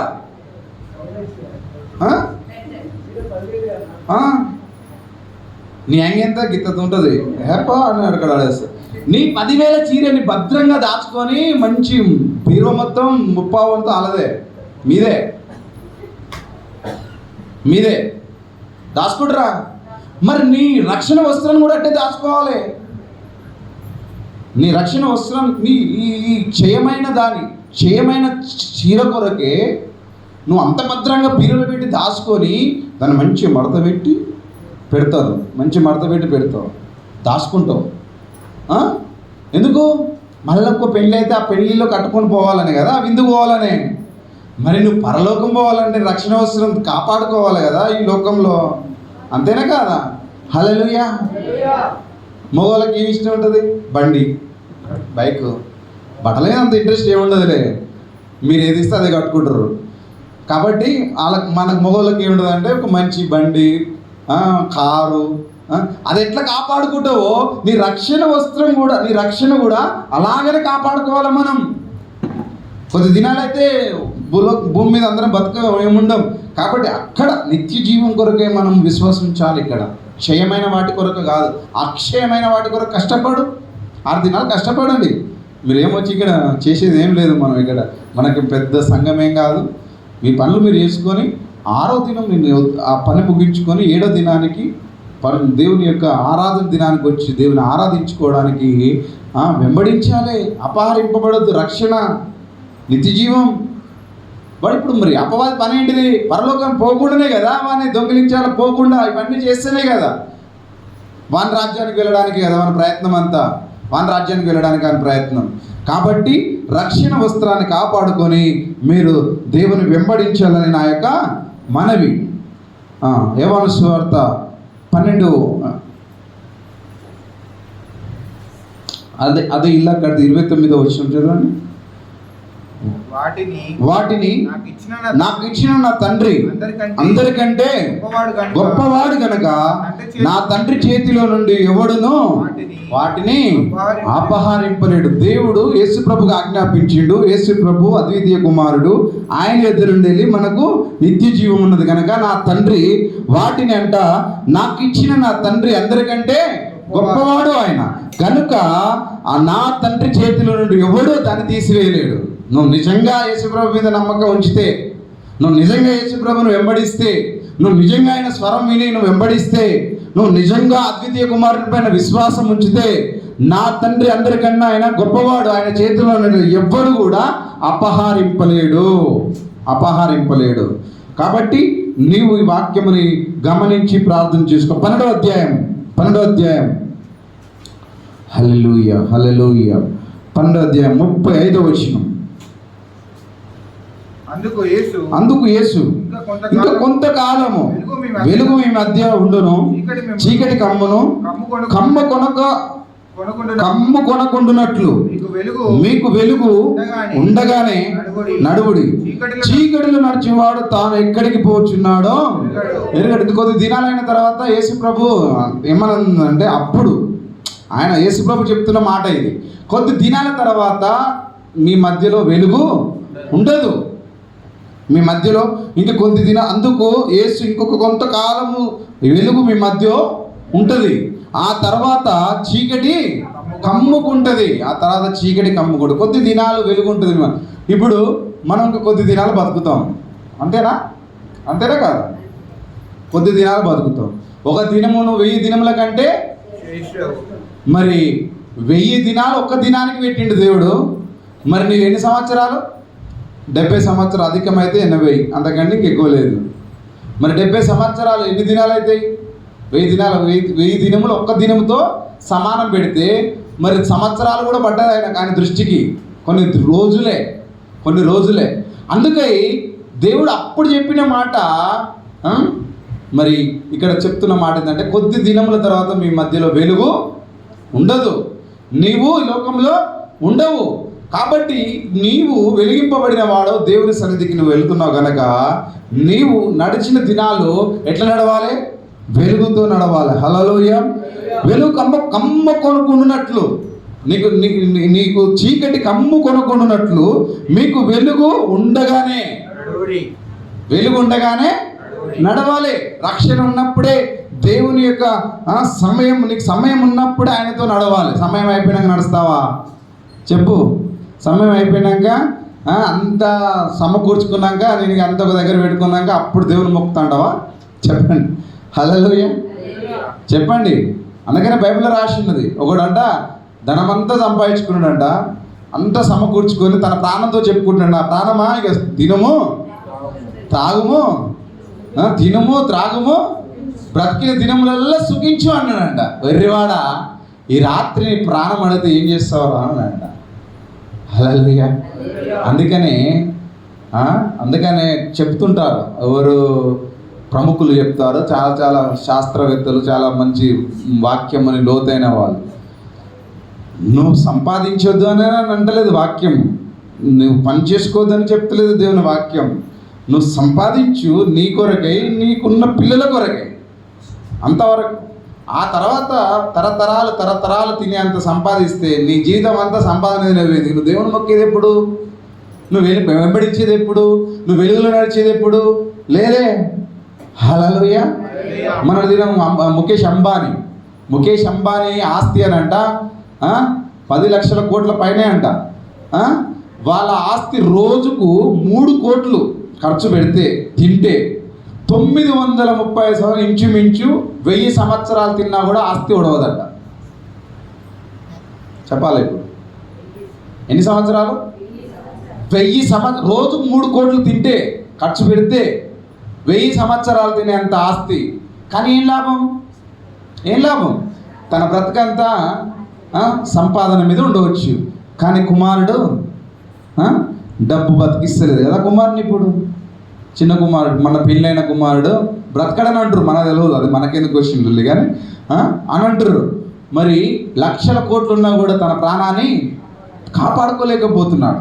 అందుకనే వెరివాడ, ఈ రాత్రి నీ ప్రాణం అడిగితే ఏం చేస్తావరా అని అంటాడు. అందుకనే వెలుగు ఉన్నప్పుడే నువ్వు వెలుగులో, చీకటి ఉన్నప్పుడు నడిస్తే, వెలుగు వెళ్ళిపోయిన తర్వాత నడిస్తే, అయ్యో చెప్పండి, వెలుగు అంటే మంచి ఆరోగ్యం ఉన్నప్పుడు, మంచి శక్తి ఉన్నప్పుడు, బలం ఉన్నప్పుడు, అంతా సమయం ఉన్నప్పుడు దేవుల్లో నువ్వు నడవకపోతే, అంతా అయిపోయిన తర్వాత మూలగొడ్డాక, కాలు ఇరిగినాక, మంచాల పడ్డాక, చేత కానప్పుడు, లేదా ఇంకేది లేనప్పుడు అప్పుడు వచ్చి నీ దేవుని మొక్కుతానంటే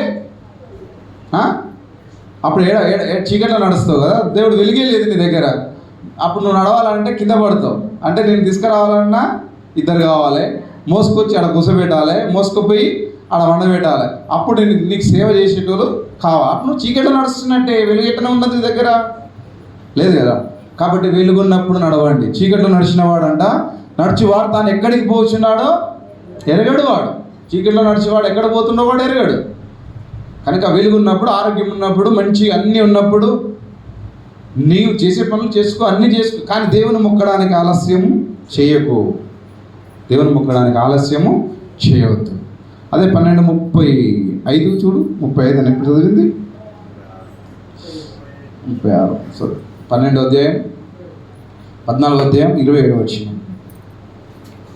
14:27.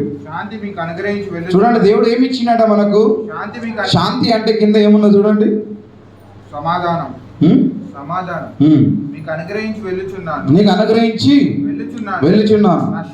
నా శాంతినే మీకు అనుగ్రహించుచున్నాను. లోకం ఇచ్చినట్లుగా నేను మీకు అనుగ్రహించడం లేదు. మీ హృదయముని కలవరపడనీయకుడి, వెరియనీయకుడి. హల్లెలూయా. మీకు శాంతిని అనుగ్రహించిపోతున్నాను అన్నాడు దేవుడు. సమాధానముని అనుగ్రహించిపోతున్నాను నేను. అది లోకం ఇచ్చినట్లుగా కాదు. లోకం ఇచ్చినట్లుగా కాదు. ఏమంటున్నాడంటే దేవుడు, శాంతి మీకు అనుగ్రహించి వెళ్ళుచున్నాను. ఆ శాంతినే మీకు అనుగ్రహించుచున్నాను. లోకం ఇచ్చినట్లుగా నేను మీకు అనుగ్రహించటలేదు. మీ హృదయములని కలవరపడనీయకుడి, వెరియనీయకుడి. లోకం ఇచ్చినట్టుగా కాదు. లోకం ఏం చెప్తుంది? రక్షణ లేని వాళ్ళు ఎక్కడికి వెళ్తారు? కొద్ది జ్వరం రాగానే, కొద్ది కడుపు నొయ్యగానే, చిన్నపిల్లలు ఉన్నారు, కడుపు నొయ్యగానే, మోషన్స్ పెట్టగానే, జ్వరం రాగానే హాస్పిటల్కి పోతారు. లేదంటే 2 ఆప్షన్ తీసుకుంటారు వాళ్ళు. ఎక్కడికి? చీకటి దగ్గరికి వెళ్తారు. అక్కడికి వెళ్ళినప్పుడు వాడు ఏదో బూడిద చేతిలో వాడుకుంటాడు, ఇంకేదో వాడుకుంటాడు. 2 చీపిరి కాడతో 2 కొడతాడు, 2 కొడతాడు. ఆ బూడిది ఊదుతాడు, చెంపల దగ్గర కొడతాడు, నీళ్ళు తీసుకుంటాడు, కళ్ళ కొడతాడు. రకరకాలు చేసి పంపిస్తాడు. బా నీకేం కాదు బా. అది లోకమిచ్చే శాంతి, అది లోకమిచ్చే సమాధానం. నేను అట్లా ఇస్తే నేను శాంతిమయని, హల్లెలూయా, కరుణామయని, సమాధానకర్తను, నిత్యుడకు తండ్రిని, నీ భారమును మోస్తువాడను. మీకు నేను ఈ శాంతిని, సమాధానం అనుగ్రహించి వెళ్తున్నాను. లోకం ఇచ్చినట్లుగా కాదు అది. అందుకని మీ హృదయములని కలవరపడనీయకుడి, వెరియనీయకుడి. మీరు తిరిగి నా యొద్దకు, మీరు నా జీవమును, మీరు నా వెలుగును మీరు మరలా వచ్చి నేను ఉండి నా తండ్రి కుడిపార్శ్వమున కూర్చుండుట మీరు చూచెదరు. లోకం ఇచ్చే సమాధానం కాదు. లోకం ఏం చేస్తుంది? ఏమైందిరా అప్పులైనాయి, అవునా అప్పులైనాయా, గిట్లా ఇట్లా ఈ పని చేసుకుంటే అప్పులు తీరుతాయి అని అంటావు సహజంగా. అంతేనా కాదా? అనారోగ్యం ఉన్నది, ఏమమ్మా అయిపోయింది. పలానా డాక్టర్, ఆయిలపల్లి డాక్టర్ ఉండే అప్పుడు, ఆయిలపల్లి ఆయన చెయ్యి పడితే కథం వేసుకుంటే రోగమైనా పోయేది. హల్లెలూయ. దారి చూపెడతారు లోకం. ఆ వాయిలపల్లి డాక్టర్ కాడికి పోతే ఆయన చెయ్యి వేస్తే అనేవాళ్ళ కాదు, నా చిన్నతనంలో తెలుసు అది. వాయిలపల్లి డాక్టర్ చెయ్యి వేస్తే కథం వేసుకుంటే రోగమైన ఆయనకు 2 వస్తాయి. ఇంగ్లీష్ వైద్యం వస్తుంది, నాటు వైద్యం వస్తుంది, ఇంకా మంత్ర వైద్యం కూడా వస్తుంది. 3 వస్తాయి ఆయనకు. అది పోతే అన్ని పనులు అవుతాయి. సూదేస్తాడు, తాయిత కడతాడు, పో అని చెప్తాడు. అంటే లోకం ఇచ్చే సమాధానం అది. అంతేనే కదా, లోకం ఇచ్చే సమాధానం. ఆ దారి చూపెట్టడం వరకే, ఆలోచన చెప్పడం వరకే. నేను అది ఇస్తలేను మీకు. మీ హృదయంని కలవరపడనీయకుడి, జడియనీయకుడి. నేను మీకు సమాధానం ఇస్తున్నాను, శాంతిని ఇస్తున్నాను, మీకు నిత్య జీవమును ఇస్తున్నాను. యోహాను సువార్త 15వ అధ్యాయం 14వ వచనం. 15:14. నేను మీకు ఆజ్ఞాపించిన వాటిని చూడండి, నేను మీకు ఆజ్ఞాపించి వాటిని చేసిన ఎడల మీరు నా స్నేహితులై ఉందురు. దాసుడు తన యజమానుడు చెయ్యి దానిని ఎరగడు గనక ఇక మిమ్మును దాసులని పిలవక స్నేహితులనే పిలుచుచున్నాను. ఎందుకనగా నేను నా తండ్రి వలన వినిన సంగతులన్నిటినీ మీకు తెలియజేయుచున్నాను. ఇప్పుడు నా స్నేహితుడు అంటున్నాడు దేవుడు. చూడు ఇక్కడ, నేను మీకు ఆజ్ఞాపించి వాటిని చేసిన ఎడల, చేయని ఎడల అనలే, రేపు చేసిన ఎడల అనలే, అదే 4 వారాల తర్వాత మీరు నా ఆజ్ఞ పాటించిన ఎడలని చెప్పలేదు దేవుడు. దేవుని వాక్యం ఏం సెలవిస్తున్నది అంటే, నేను మీకు ఆజ్ఞాపించిన వాటిని చేసిన ఎడల మీరు నా యొక్క స్నేహితులయ్యుందురు. హల్లెలూయా. నా యొక్క స్నేహితులై ఉంటారు. నేను ఆజ్ఞాపించిన వాటన్నిటిని మీరు జరిగించి నడిస్తే మీరు నా యొక్క స్నేహితులు. అందుకని దాసుడు తన యజమానుడు చేయి దానిని, దాసుడు తన యజమానుడు చేయి తెరుతాడా? ఇప్పుడు కొన్ని కంపెనీలు ఉంటాయి. ఆ యజమానుడికి ఒక ఆలోచన ఉంటుంది. ఆ కంపెనీలో ఉన్న స్టాఫ్కి అంతా కూడా ఏదో ఒక చేయాలని ఆలోచన కలిగి ఉంటాడు. అది చెప్పాడు. అది ఫెస్టివల్ అంటే పండుగ వచ్చినప్పుడో, లేదా ఏదన్నా సందర్భం, యానివర్సరీ అంటే అది స్టాఫ్ ఇచ్చిన రోజు వచ్చినప్పుడో, అది ఎప్పుడో వాళ్ళకి చేయాలనుకున్నది ఏం చేస్తాడనంటే, అప్పుడు ఇగో నా పని వారికి, నా కింద ఉన్న స్టాఫ్కు నేను ఏం చేస్తున్నా, ₹1,00,000 బోనస్ ఇస్తున్నాను చెప్పేస్తాడు. హల్లెలూయా.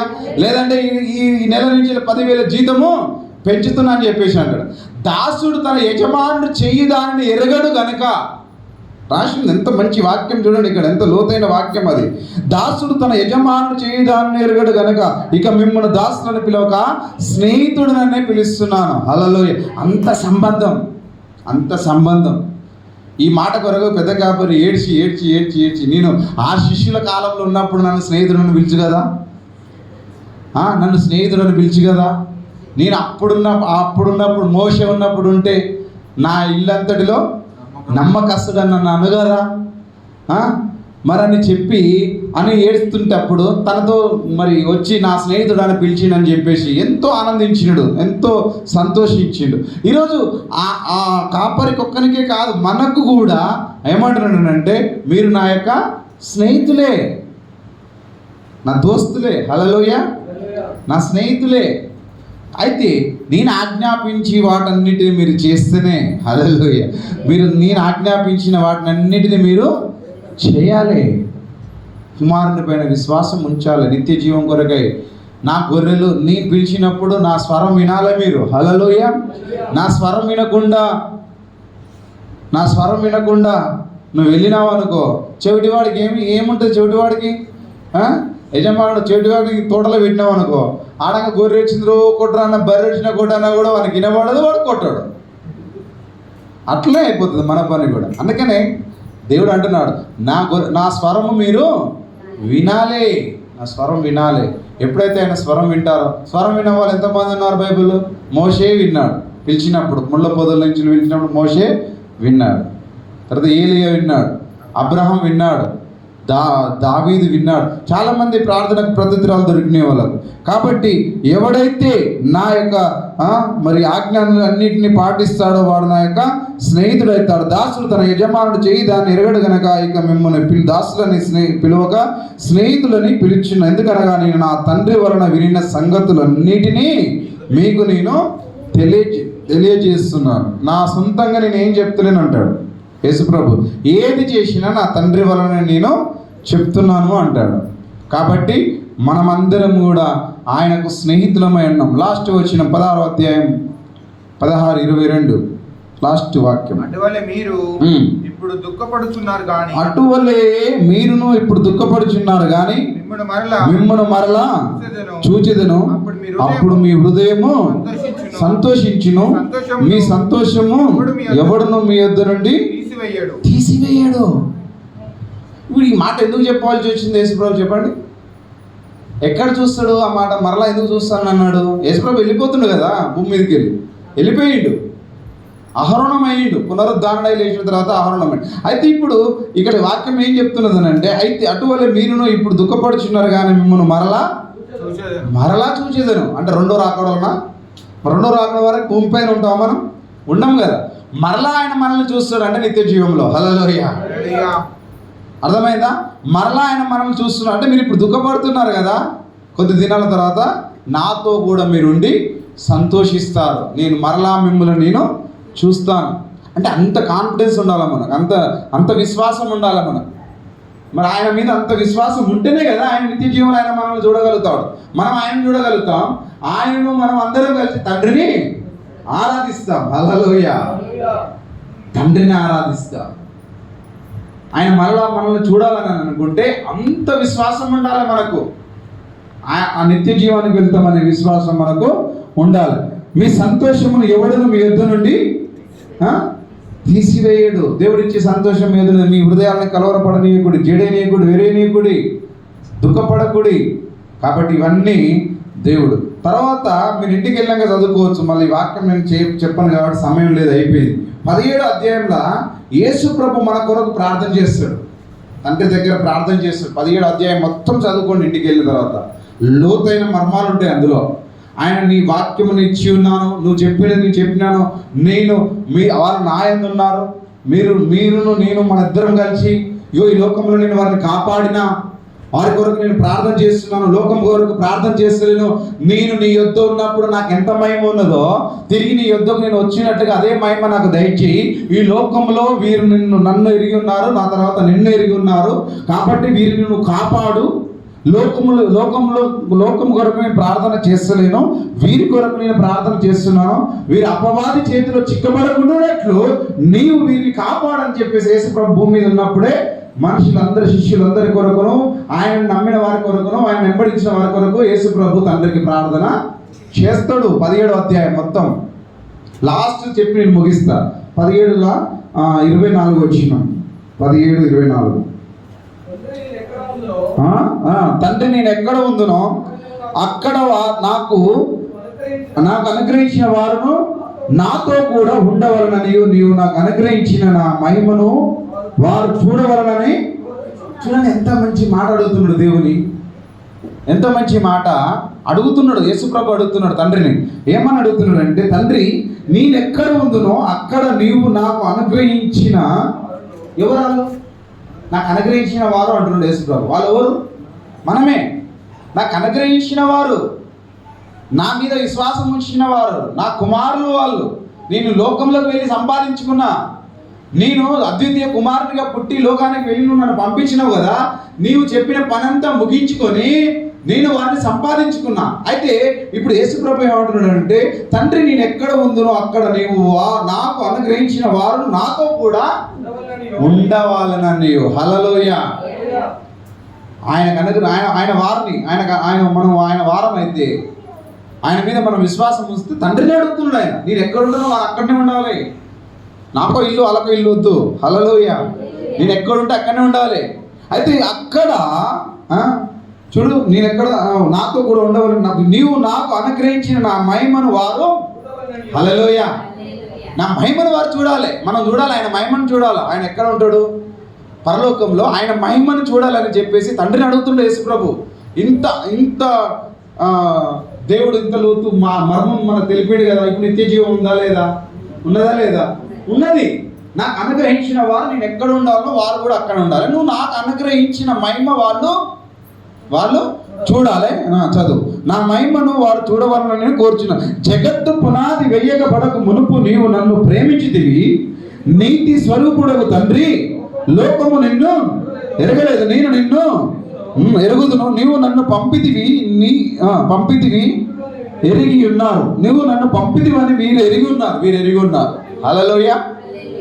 ఇప్పుడు వారు అక్కడ చెప్పినది ఏంటంటే, రిక్వెస్ట్ చేసేది ఏంటంటే, వాళ్ళు నా వారు, నాకు అనుగ్రహించిన వారు. అంటే నువ్వు లోకము నన్ను ఎరగలేదు. అంటే లోకము ఎవరైతే యేసు ప్రభుని వెంబడించలేదో వారు తండ్రి అని కుమారుడు అని ఎరగలేదు. కానీ వీరు ఎరిగి ఉన్నారు. వీళ్ళు నా స్వరం విన్నారు, నన్ను వెంబడించినారు. నేను లోకంలో ఉన్నంతసేపు నా మాటలు విన్నారు, నా వాక్యం విన్నారు, నన్ను వెంబడించినారు. ఈ భూమిపైన ఉన్నన్ని రోజులు నా మీద విశ్వాసం ఉంచినారు, నా వాక్యం పైన విశ్వాసం ఉంచినారు. నువ్వు నన్ను మహిమపరిచినట్లుగా వారు నన్ను మహిమపరిచినారు. హల్లెలూయా. ఏమంటారంటే, నువ్వు నన్ను మహిమపరిచినట్టుగా వారు నన్ను మహిమపరిచినారు. వీరు ఎరిగి ఉన్నారు కనుక, వీరు ఎరిగి ఉన్నారు. నీవు నా యందు ఉంచిన ప్రేమ వారి యందు ఉండునట్లు నేను వారి యందు ఉండునట్లును వారికి నీ నామము తెలియజేసింది, ఇంకను తెలియజేసింది. హల్లెలూయా. చెప్పు ఇక్కడ ఏమంటున్నాడు ఆయన? నీవు నా యందు ఉంచిన ప్రేమ వారి యందు ఉండునట్లు ఉండాలి. నువ్వు నా యందు ఎట్లు ఉంచినవో ఆ ప్రేమ, ఎట్లా చంపబడి పాత్ర పెట్టిన తర్వాత తిరిగి లేచిండు ఆయన. హల్లెలూయా. లేచిండు, మహిమపరచబడ్డాడు, మహిమలోకి వెళ్ళిపోయినాడు. అయితే అదే మహిమ నువ్వు నాకు ఇచ్చిన, నా యందు ఉంచిన ప్రేమ వారి యందు కూడా నీవు అదే ప్రేమ ఉంచు. మరి ఆ ప్రేమ మనకు ఉన్నదా లేదా? ఇప్పుడు మరి ఉన్నదా లేదా? ఏడ ఉంది ఇప్పుడు? అది ఇన్ని రోజులు దొరకలేదు కదా. ఎక్కడుంది ఆ ప్రేమ? దాచిపెట్టిన ప్రేమ, అదే ఆయన ప్రేమ. హల్లెలూయా. ప్రతి సండే తీసుకుంటలేవా ఆయన శరీరం? ఒకటి రొట్టె ముక్క తింటున్నావా? ద్రాక్షరసం తాగుతున్నావా? అంతే అనుకుంటున్నావా? దుకాణం కొనుక్కొచ్చిన బ్రెడ్ అంతే అనుకుంటున్నావా? కాదు, అదే ఆయన ప్రేమ. నా మీద ఎలాగైతే ఉంచినావో అదే ప్రేమ వారిపైన ఉంచుము. నీ నామమును నీ యొక్క నామము, నీ నామమును తెలియజేసింది ఆయన, ఇంకను తెలియచేసేదని చెప్పి ఇంకా ఇంకేమున్నదో. హల్లెలూయా. అది పరలోకం పోయినాక తెలుస్తుంది ఇంకేమున్నదో.